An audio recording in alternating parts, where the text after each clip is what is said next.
तो बच्चों, आज हम व्यवसायिक अध्ययन में हमारा अध्याय चल रहा नियंत्रण चल रहा था।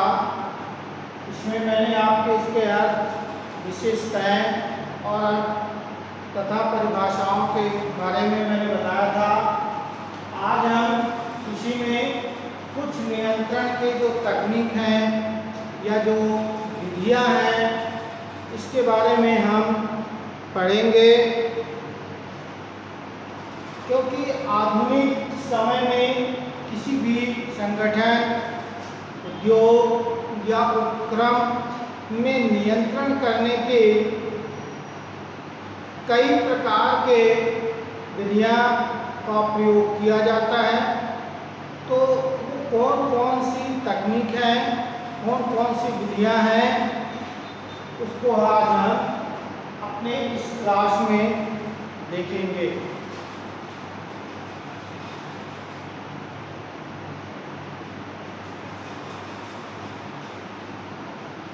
मैं यहाँ क्लास लिख देता हूँ।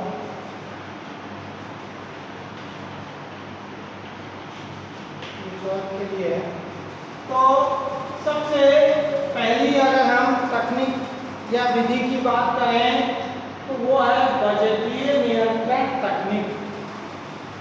बजटीय नियंत्रण तकनीक से अर्थ है ये तकनीक सबसे महत्वपूर्ण तकनीक है।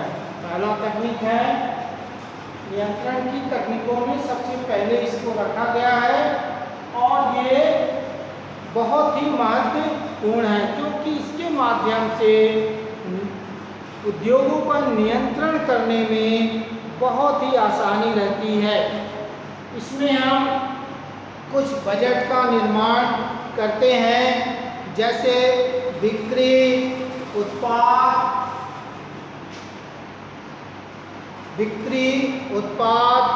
क्रय, श्रम, ये सब विभागों पर हम इनके बारे में बजट का निर्माण करके और फिर ये पता करते हैं कि इसकी आर्थिक स्थिति कैसी है। क्योंकि अगर हम बजट नहीं बनाते हैं तो हमें ये नहीं पता चल जाता है कि कहाँ पर उत्पादन दर कम हो रहा है। तो बजट बनाने के बाद ही हम ये पता कर सकते हैं कि हमारी वित्त की आर्थिक स्थिति कैसी है। इसका उद्देश्य व्यवसाय पर नियंत्रण करना होता है। वैसे मैं बता दूं, जितने भी ये तकनीक है ये सभी का उद्देश्य व्यवसाय पर नियंत्रण करना ही है। इसलिए हम बजटीय नियंत्रण के माध्यम से बजटों का निर्माण करके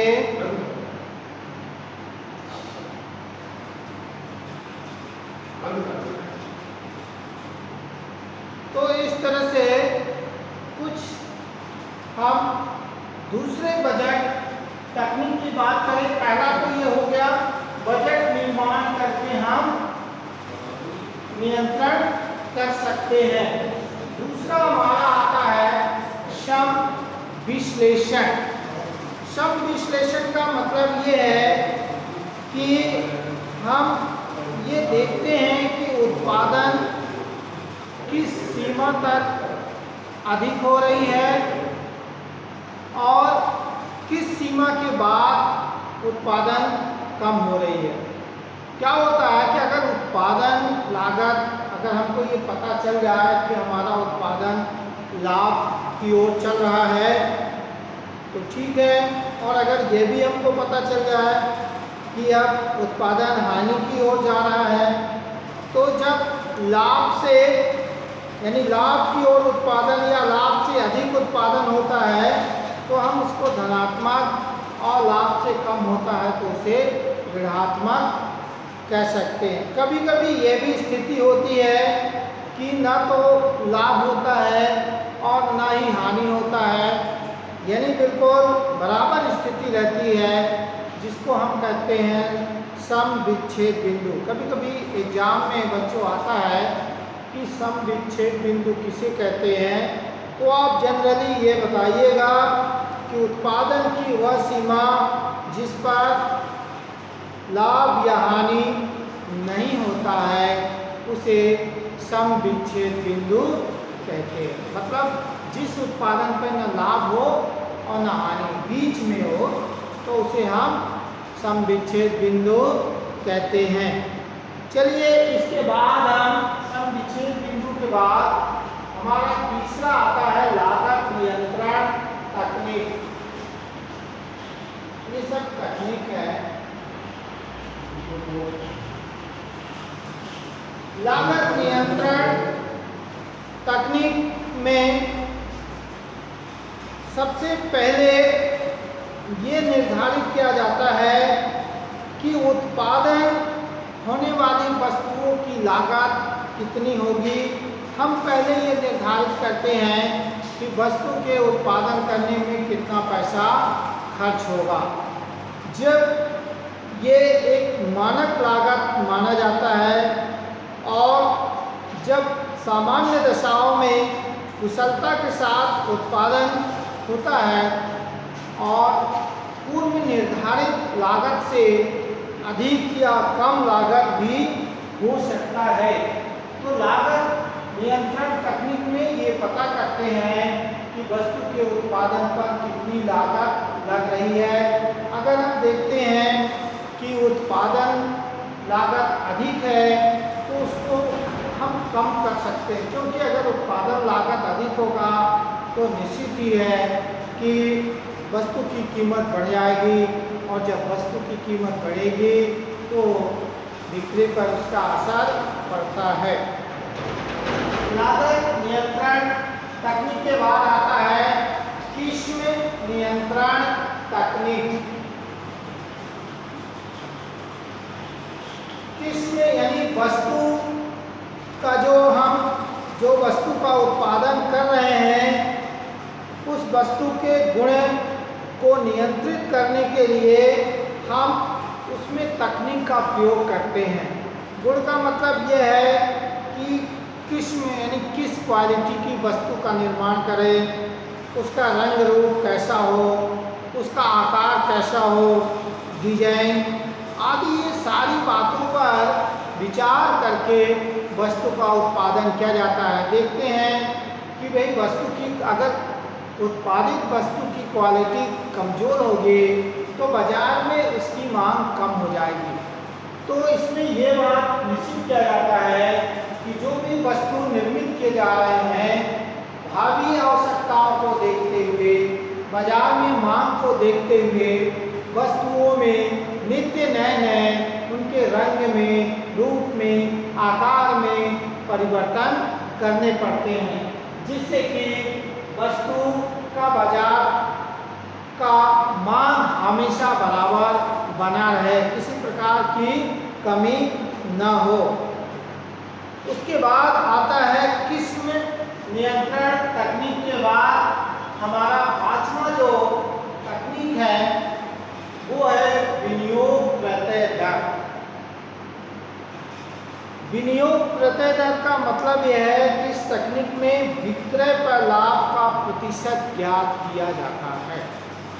मतलब हम जो वस्तु का निर्माण करके बाजार में बेच रहे हैं उस वस्तु के बेचने से कितना लाभ हमें प्राप्त हो रहा है, लाभ का जो दर है वो विक्रय के संपत्ति के अनुरूप हो रहा है कि नहीं हो रहा है। यानी कि ऐसा ना हो, जैसे क्या होता है कभी कभी हम कम वस्तुओं को बेचकर भी अधिक लाभ प्राप्त कर लेते हैं और कभी हम ज़्यादा वस्तुओं को बिक्री करके भी कम लाभ प्राप्त करते हैं। तो इस बात इसमें ये निश्चित किया जाता है कि जो बेचे जा रहे हैं वस्तु या जो संस्थाएं सेवा प्रदान करती है, यहाँ पर दो बातें हैं। या तो व्यवसाय दो प्रकार से होता है, वस्तुओं का उत्पादन करके विक्रय करना या आम जनता को सेवा प्रदान करना। तो दोनों व्यवसायों में ये निश्चित किया जाता है कि जो भी हम सेवा प्रदान कर रहे हैं या जो वस्तुओं को बेच रहे हैं, बेची गई वस्तु पर हमें कितना लाभ प्रतिशत प्राप्त हो रहा है।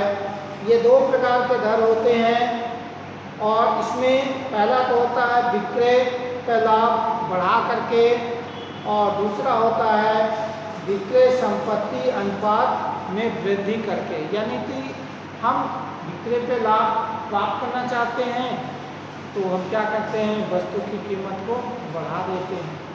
दूसरा बात, अगर लाभ प्राप्त करना है तो वस्तु कीमत न बढ़ा करके हम ये प्रयास करते हैं कि बाजार में हमारी वस्तु अधिक से अधिक मात्रा में बेची जाए। तो इस तरह से दो स्थितियों में इसका असर पड़ता है। ये तो हो गया आपका विनियोग क्रय दर। अब हम अगर छठवें लागत लाभ विश्लेषण तकनीक, लागत लाभ विश्लेषण तकनीक, ये तकनीक जो है नई परियोजना के मूल्यांकन और उनके नियंत्रण करने में ज़्यादा उपयोग होता है। विभिन्न आंकड़ों और सूचनाओं का हम संग्रहण करके विश्लेषण करते हैं और विश्लेषण से संबंधित लागत, विक्रय, लाभ दर, ये सारी चीज़ की जानकारी हमें प्राप्त होती है। तो इस तरह से हम कह सकते हैं कि एक मूल्यांकन रिपोर्ट तैयार हो जाता है और मूल्यांकन रिपोर्ट के बाद हम ये विश्लेषण करते हैं कि जितना हमने वस्तु के उत्पादन में लागत लगा और जो हमें लाभ प्राप्त हो रहा है, दोनों के बीच में विश्लेषण करके ये अनुमान लगाया जाता है कि हमारी आर्थिक स्थिति क्या है। तो इस तरह से बच्चों ये लागत लाभ विश्लेषण की तकनीक का उपयोग होता है। एक और तकनीक का उपयोग भी होता है जो हम प्रबंधकीय अंकेक्षण कहते हैं। वर्तमान में प्रबंधकीय अंकेक्षण तकनीक जो है सबसे ज़्यादा उपयोग किया जाता है, क्योंकि संगठन का प्रबंधन के क्रियाकलापों का नियंत्रण करने के लिए इसका उपयोग बहुत ही महत्व रखता है। हम ये भी कह सकते हैं कि मूल्यांकन के लिए हर वर्ष के अंत में हर संगठन या उपक्रम या प्रबंधक पर अपने विभाग का अंकेक्षण कराते हैं, अर्थात ऑडिट कराते हैं और उस ऑडिट के माध्यम से वो इस बात का पता करते हैं कि हमारे व्यवसाय की आर्थिक स्थिति कैसी है, कहाँ हमारा व्यवसाय नुकसान में चल रहा है और उस नुकसान को हम भविष्य में किस तरह हम पूरा कर सकते हैं या उस पर नियंत्रण लगा सकते हैं। तो ये अंकेक्षण के माध्यम से हम अपने व्यवसाय के आर्थिक स्थिति, जो भी हमारी व्यवसाय में संपत्ति है, दायित्व है या जो दूसरी जानकारियां हैं, उनको भी हम पता करते हैं। इस तरह से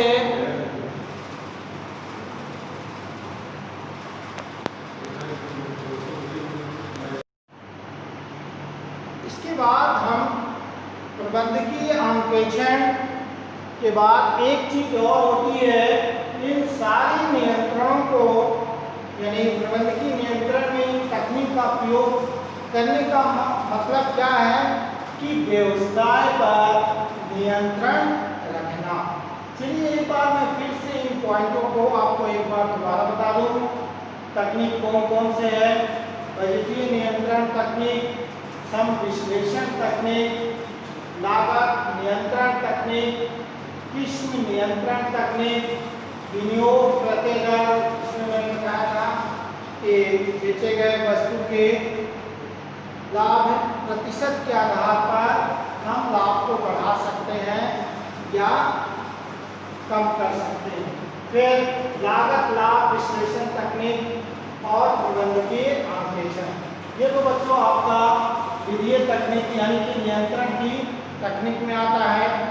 हम अब एक पॉइंट और है, मतलब एक हमारा हेडिंग है कि एक आदर्श नियंत्रण प्रणाली के कौन कौन से सिद्धांत होते हैं, उसको भी हमको पढ़ना है। सिद्धांत को हम आवश्यक तत्व भी कह सकते हैं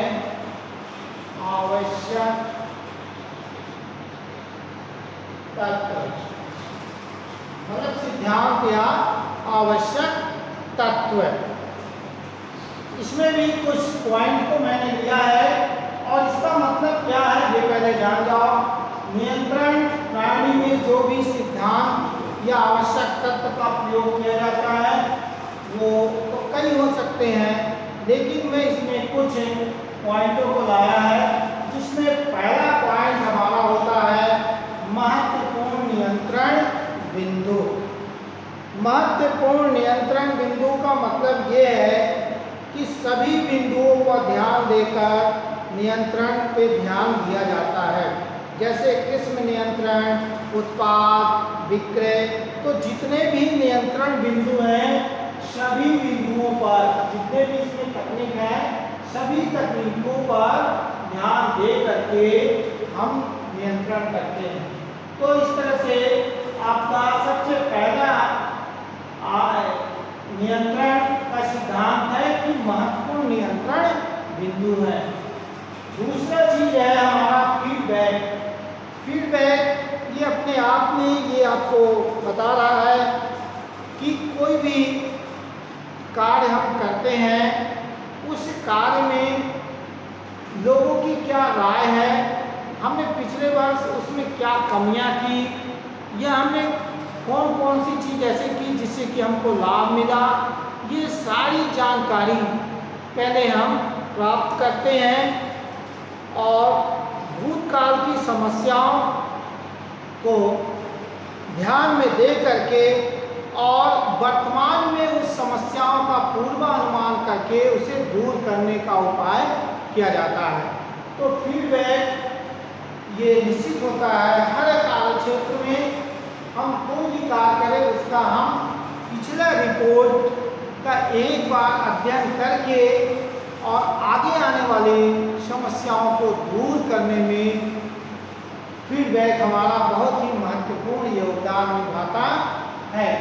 तो दूसरा पॉइंट हमारा है फीडबैक, ये नियंत्रण के सिद्धांत में महत्वपूर्ण होता है। तीसरा सिद्धांत है लोच। लोच का मतलब आप समझ सकते हो कि आवश्यकता अनुसार परिवर्तन किया जा सके। नियंत्रण प्रणाली ऐसी होनी चाहिए कि जैसा ज़रूरत हो उसके हिसाब से हम उसमें परिवर्तन कर सके। तो एक बात का ध्यान देना चाहिए कि जब भी हम किसी भी तकनीक का प्रयोग करें तो उसमें लोचता का गुण अवश्य रखें। इसके बाद हमारा जो चौथा इसके सिद्धांत है वह है स्वनियंत्रण। स्वनियंत्रण का मतलब होता है अपने से नियंत्रण करना, यानी प्रत्येक विभाग के स्वनियंत्रण, यानी प्रत्येक विभाग स्वयं अपने लक्ष्य को प्राप्त करने के लिए नियंत्रित होकर के कार्य करें तो हम उसे कह सकते हैं कि स्वनियंत्रण है। स्वनियंत्रण के बाद हमारा अगला जो है सिद्धांत है वह है प्रत्यक्ष नियंत्रण। प्रत्यक्ष नियंत्रण एक ऐसी प्रणाली है जिसमें व्यक्ति और यानी कि नियंत्रण करने वाला व्यक्ति और नियंत्रित की जाने वाली माध्यम दोनों के बीच में प्रत्यक्ष संबंध होना चाहिए। आमने सामने का इसमें संबंध होना चाहिए, प्रत्यक्ष संबंध होगा तभी वो नियंत्रण सक्सेस होता है। तो यहाँ पर हम प्रत्यक्ष नियंत्रण की बात में हो गए। अब हम अगला अगर हम पॉइंट की बात करें मानवीय घटक। मानवीय घटक नियंत्रण प्रक्रिया का निर्धारण करने में इस बात का ध्यान रखना चाहिए कि नियंत्रण व्यक्ति के भावनाओं को ठेस न पहुँचे। यानी कि जब हम नियंत्रित करें तो ये चीज़ भी हम ध्यान में रखें कि जिसे हम नियंत्रण कर रहे हैं उसके किसी दिल पे कोई ऐसी बात ना हो जिसके उसके मानसिक भावनाओं को आघात पहुंचे। तो उसकी मानसिक भावनाओं को ठेस न पहुंचे, इस बात का भी ध्यान दे करके नियंत्रण की प्रक्रिया करनी चाहिए। अब इसके बाद हमारा 8वां इसमें महत्व सिद्धांत आता है। 8वां सिद्धांत है समझ सकने योग। समझ सकने योग मतलब ऐसी नियंत्रण प्रणाली अपनाए जिसमें कि सब लोग समझ सके, समझ में आ जाए। नियंत्रण प्रणाली ऐसी नहीं होनी चाहिए कि माने उसमें कुछ कठिनाइयाँ हो, सबको समझ में ना आए। इस बात का ध्यान देना चाहिए कि जब हम नियंत्रण प्रणाली अपनाएं तो ऐसी प्रणाली अपनाएं जिसमें सभी लोग अच्छी तरह से उसको समझ सके। इसके बाद इसमें एक और पॉइंट होता है मितव्ययता। एक बात मैं बता दूं बच्चों कि मितव्ययता का मतलब होता है कम से कम खर्चा होना। अब हम यहाँ पर नियंत्रण में सिद्धांत की बात कर रहे हैं तो निश्चित है कि हम इसमें क्या है, इसमें यह है कि नियंत्रण की जो प्रणाली अपनाएं वो अधिक खर्चीली ना हो, जटिल ना हो, कम से कम खर्चा हो, जिससे कि इसे आसानी से अपनाया जा सके। तो इस तरह से इसमें कुछ पॉइंट ऐसे हैं बच्चों जिसको आप लगभग कई प्रश्नों के पॉइंट में उपयोग कर सकते हो, जैसे ये लोच और मितव्ययता। लोच में यानी परिवर्तन आवश्यकता अनुसार किया जा सके और मितव्ययता यानी कम से कम खर्चा हो। कुछ लोग मितव्ययता को कहते हैं कंजूस का पर्यायवाची मानते हैं, लेकिन कंजूस अलग होना है और मितव्ययता अलग है। कंजूस तो जो कि जरूरी आवश्यकताओं को भी वो पूरा नहीं करता उसको कंजूस कहते हैं, लेकिन मितव्ययता यानी कि जो हमारी आवश्यकता है उसको हम पूरा करें लेकिन उसमें कम से कम खर्चा हो।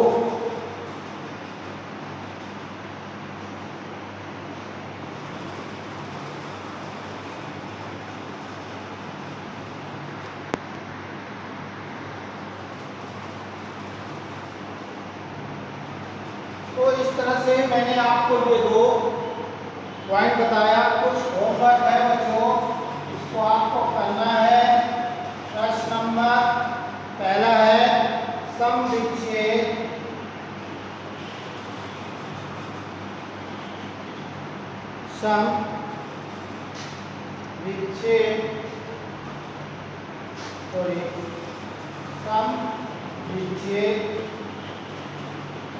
बिंदु इसे कहते हैं। और दूसरा प्रश्न है लागत नियंत्रण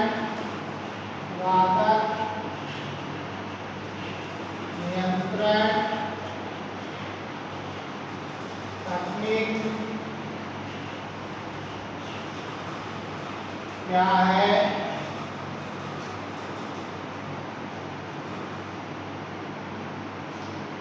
और तीसरा प्रश्न है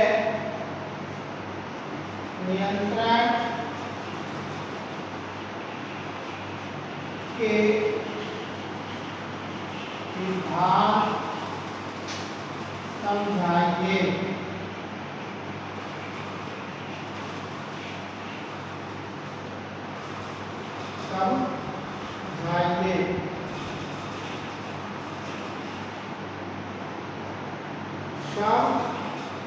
समविच्छेद बिंदु इसे कहते हैं।